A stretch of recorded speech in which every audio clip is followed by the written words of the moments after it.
Welcome to the 6 Ways to Sunday podcast, hosted by award-winning television director, documentary filmmaker, author, and speaker Craig D. Forrest. Join Craig for the next few minutes as he interviews leaders, artists, and creatives about trends and insights shaping our digital world and faith-based media.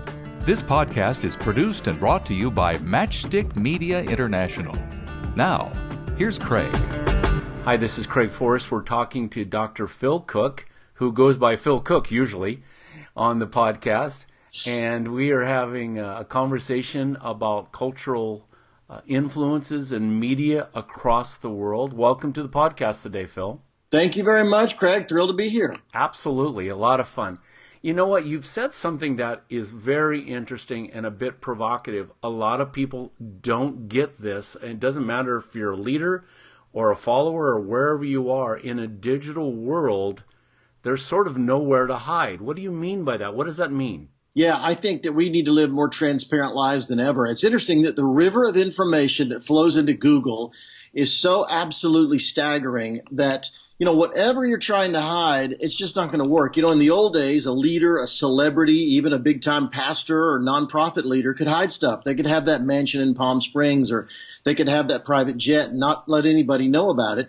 But the truth is today, that DUI you got in college that you thought everybody had forgotten about, guess what? It's going to show up in a Google search. Right. It's funny. I had a pastor tell me one time, pull me aside and say, Phil, it'd be best if you didn't tell my congregation about my yacht. And I said, well, you're an idiot. First of all, a reasonably intelligent 10-year-old with Google can download the title to your yacht.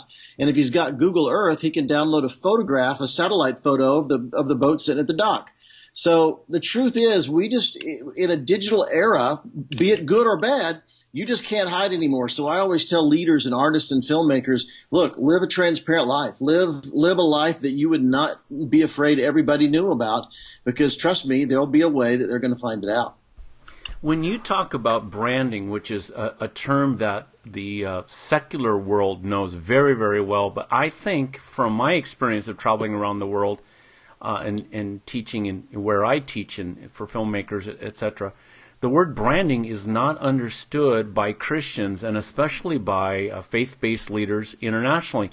Talk about branding a little bit. Well, it's interesting. When I wrote my first book on branding, Branding Faith, Why Some Churches Impact Culture and Others Don't, nobody had ever talked about it at all in the church. It was just really a new thing. And a few years ago, I updated that book. I did a massive update. In my book, I talk about the fact that a brand is simply a compelling story that surrounds a person or a product or an organization. The truth is, everybody has a brand because in a simpler way, it's what do people think of when they think of you?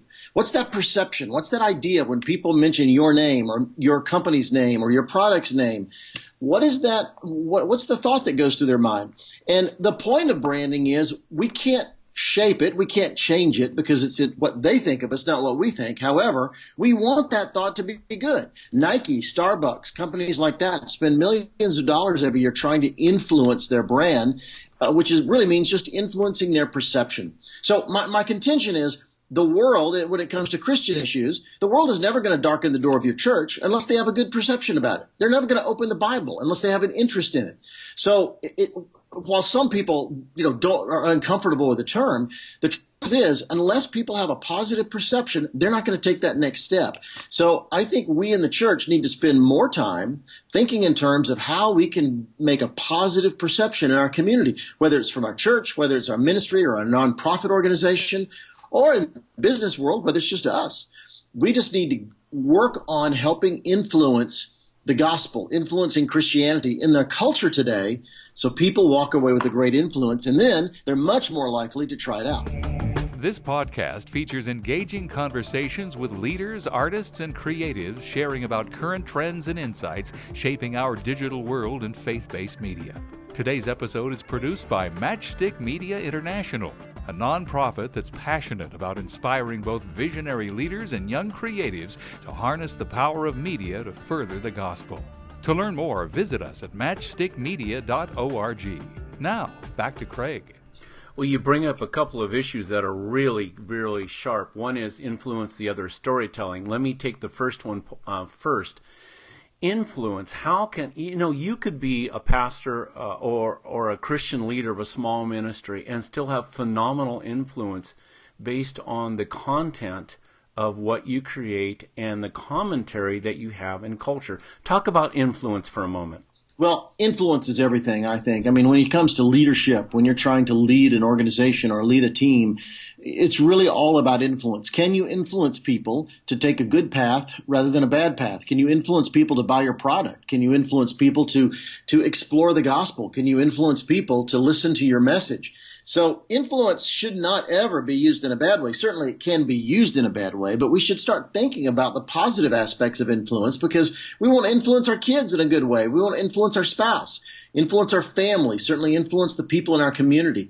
So I think as leaders, we need to spend more time understanding how to influence people, what it takes, and the impact it can really have within the people around you. And you're exactly right, Craig. You don't have to be a megastar. You don't have to be a big-time author or pastor or leader, filmmaker, artist, creative. You don't have to be that big guy or woman out there to influence people. You can influence people right where you are. A grandmother in her community can have a huge influence in that little world. So we should always be thinking about how we can use influence to share our message with the people around us. Excellent. Let's now transition for a second to storytelling, which actually influence and storytelling work yin-yang really well together.